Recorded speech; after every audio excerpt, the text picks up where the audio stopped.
this one looked a little too familiar. Welcome back, Troglodytes, to your daily dose of guitar information, the Trogly's Guitar Show. You tell me who inspired this guitar. White Les Paul custom, witch hat knobs, heavy aged from the factory, Super 74 humbuckers, an old-timey looking Gibson logo, super yellowed over, volute on the back of the headstock, Gibson Schaller tuners. Yeah, this is the Randy Rhoads Les Paul custom. So Randy, if you're not familiar, is widely regarded as one of the best guitar players of all time. He played with Ozzy and unfortunately had an untimely death. And Gibson does have signature versions of his guitars that are extremely expensive nowadays. Even the VOSs are out of reach for most people, let alone the aged. So when I saw this thing pop up on Reverb, it's like, yeah, sure. Why not? It's essentially everything the aged Randy Rhoads was, just outside of its limited edition release. But some more history about Randy's guitar. It's believed to be a circa 1974-ish Les Paul, but it did not have the 20th anniversary inlay on it, as most customs did in that year. So it's possible it was a little bit before, it just didn't have the inlay, or it was a bit after. But needless to say, you're somewhere in the 73 to 75 range, so that means originally it would have had the really small frets. It'll still have the ABR1 bridge. It was Kalamazoo made, as it's right before they started Nashville production. You also still would have had the 3-piece mahogany neck with the volute. I would imagine his would have had waffle back tuners. And his also would have had pancake body construction. His also would have most likely had a transitional neck tenon. So maybe not an exact one-for-one recreation as far as like the nitpicky specs, but we'll have to see how they did spec these out, because from what I've found, this appears to have been a small batch run. A lot of these have shown up in Japan, so it wouldn't surprise me if it was a Japanese dealer, but that doesn't mean a few of them weren't shipped to the US either. Randy spec customs are very popular. In fact, that whole era of 73 to 75 white customs are so expensive because of his influence. But besides just the guitar, this one comes in the custom shop lift-in reissue style case. It's not what his would have originally came in, but hey, this one was made in 2018, so it makes sense. What kind of case candy do we got? We've got the COA. It's officially billed as a 74 Les Paul custom. That's kind of also another reason why I picked this up, because I don't think I've documented one of these. A 74 reissue is a thing. You just don't see it get talked about as much as the 68 or the 57, and it's generally not listed on Gibson's website as something readily available, but you can get it through the made-to-measure programs. But check this out. That's rather peculiar. So our serial number clearly dates it to 2018, right? And one of the earlier production numbers. But yet the date puts it a little past midway 2019. When I had purchased this, I was fully expecting a Richlight fretboard because of the 2018. But looking at this, it looks like they waited just long enough to get this thing to have ebony. Or they paid a premium for it, because 2011 through early 2019 is the Richlight era. The next up, we've got the case key and the tones sticker. Originally would have been on the pickguard. We've got the original hang tag, and someone removed our medallion to give it a more authentic look. I'm really excited to throw this one onto the workbench to see, did they get the nitpicky details right, like the multi-piece neck and the multi-piece body? I highly doubt it, but hey, we'll find out.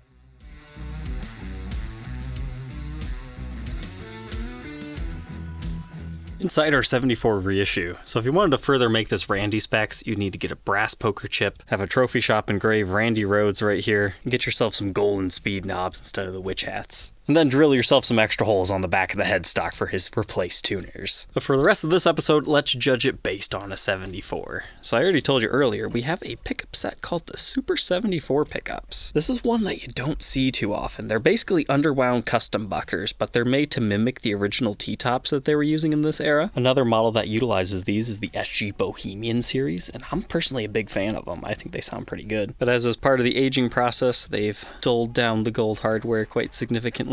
You can see that a lot right here along the edge. Those pickups read 7.28 k ohms in the bridge, same in the neck, and 3.64 in the middle. Typically PAFs are around 7.5, so that's why I say they're slightly underwound. Here's our first oof.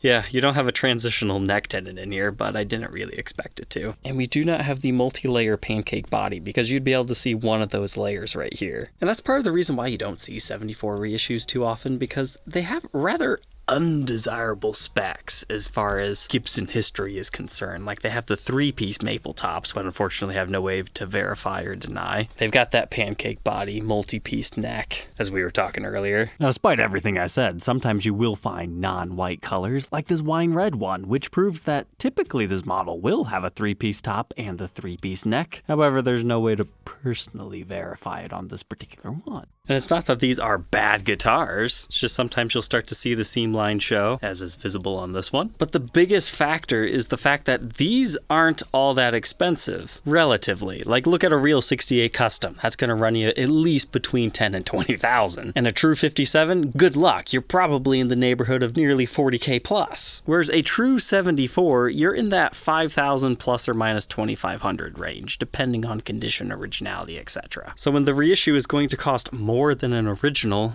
that's why it doesn't really make sense. Now in the future, could that change? Possibly. But the only reason these things exist is because people want Randy Rhoads kind of like looking guitars. Or they like that era and they just want something newer, similar to it. So that's why something like this, so highly spec'd out and aged by the factory, it only makes sense if you're trying to recreate, a limited edition run that sells for crazy money on the used market. But check out that mahogany wood grain. This would be beautiful as a natural, but they had to cover it over in this buttercream finish. And this stuff is just leftover buffing compound. You could clean it out.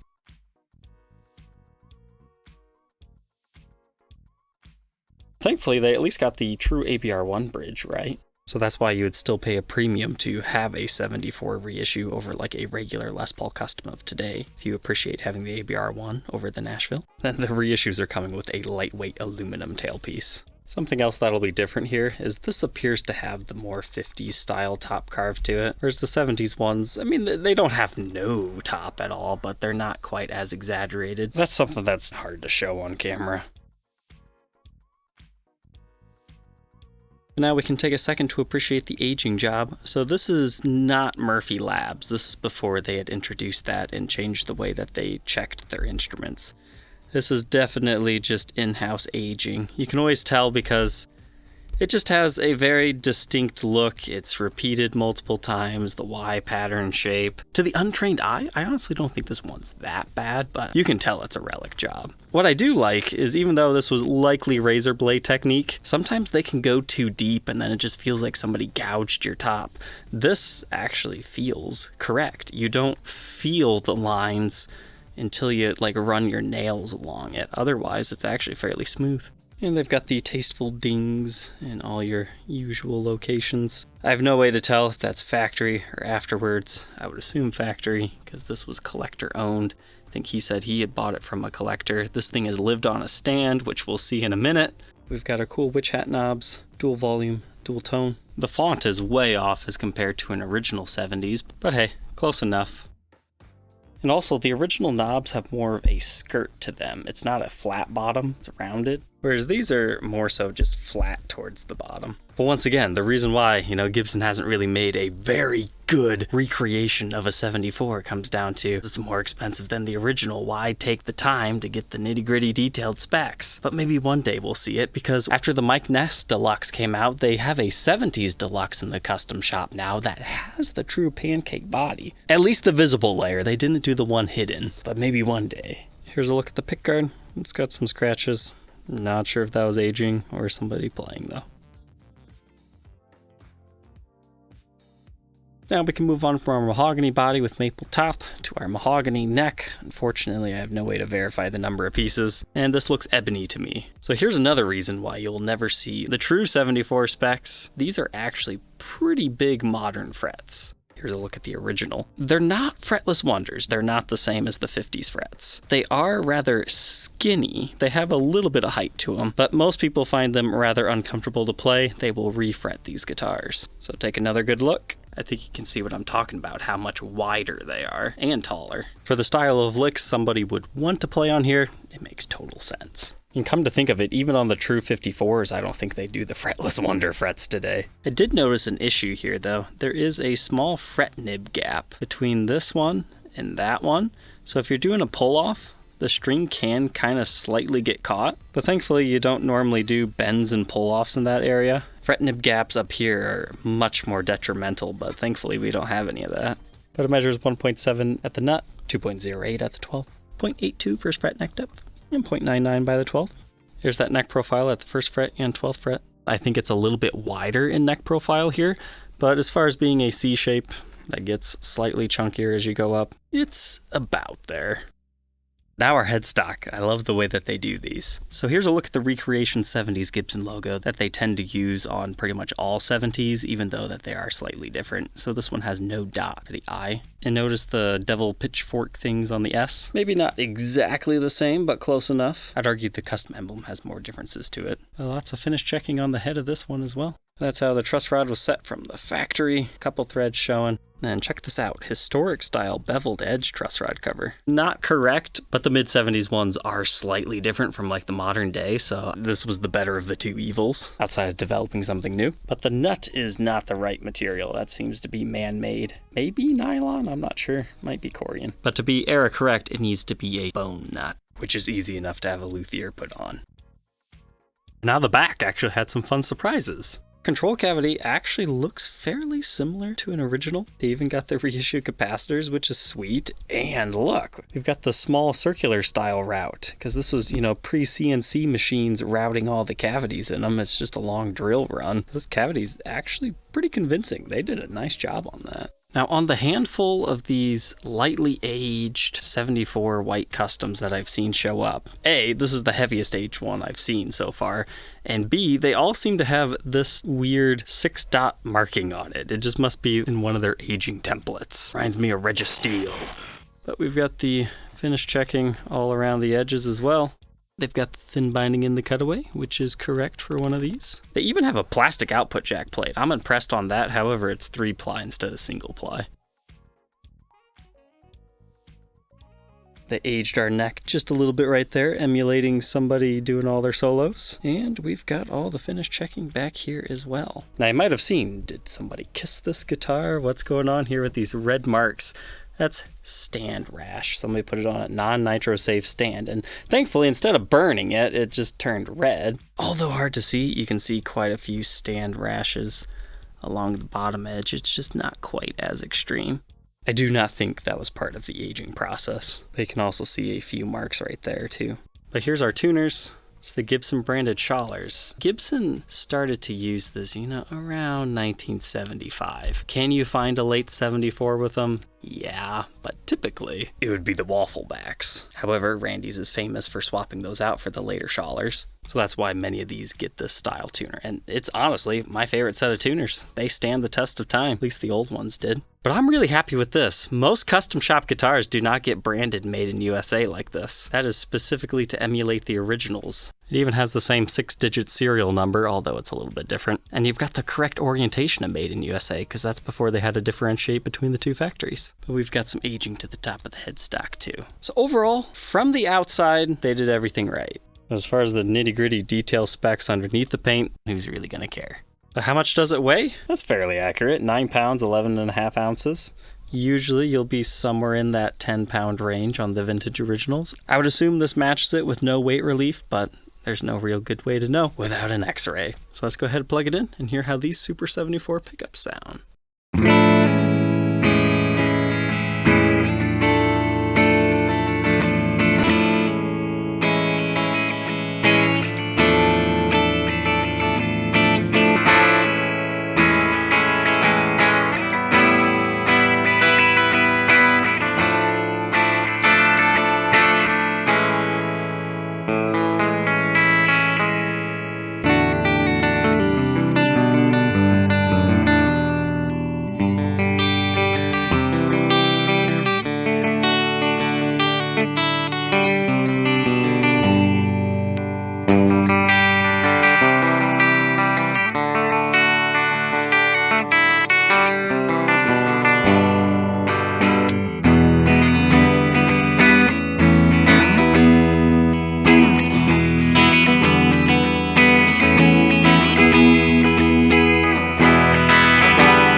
In my opinion, the Super 74s are some of the best humbuckers that Gibson makes, and they're underutilized. But maybe that's just because I'm so used to playing the Norland era T-tops and things like that.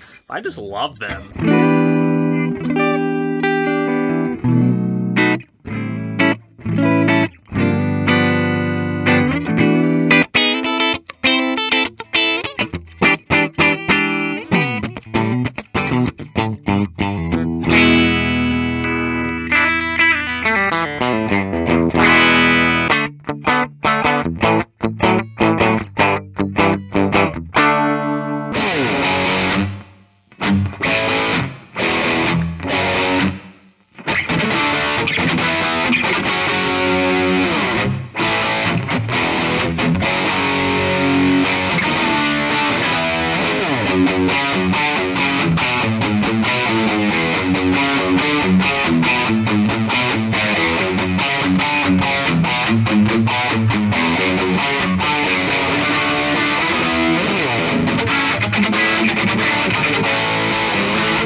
Now that we know all about this Les Paul Custom, that is a 74 reissue, what are my final thoughts?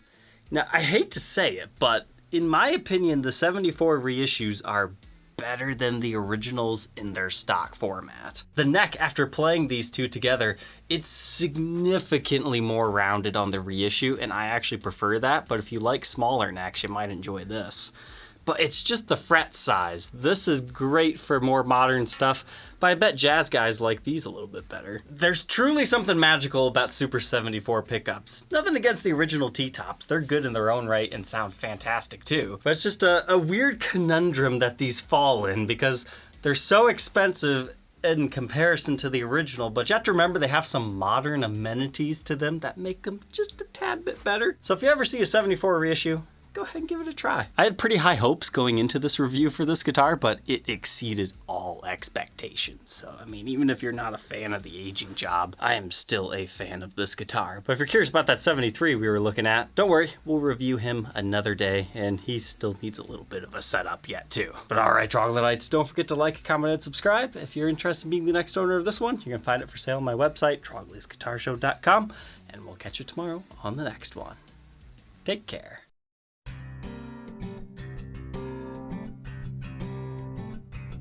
If you enjoyed tonight's episode, consider subscribing. I post videos like this every day. And you might even enjoy this next one.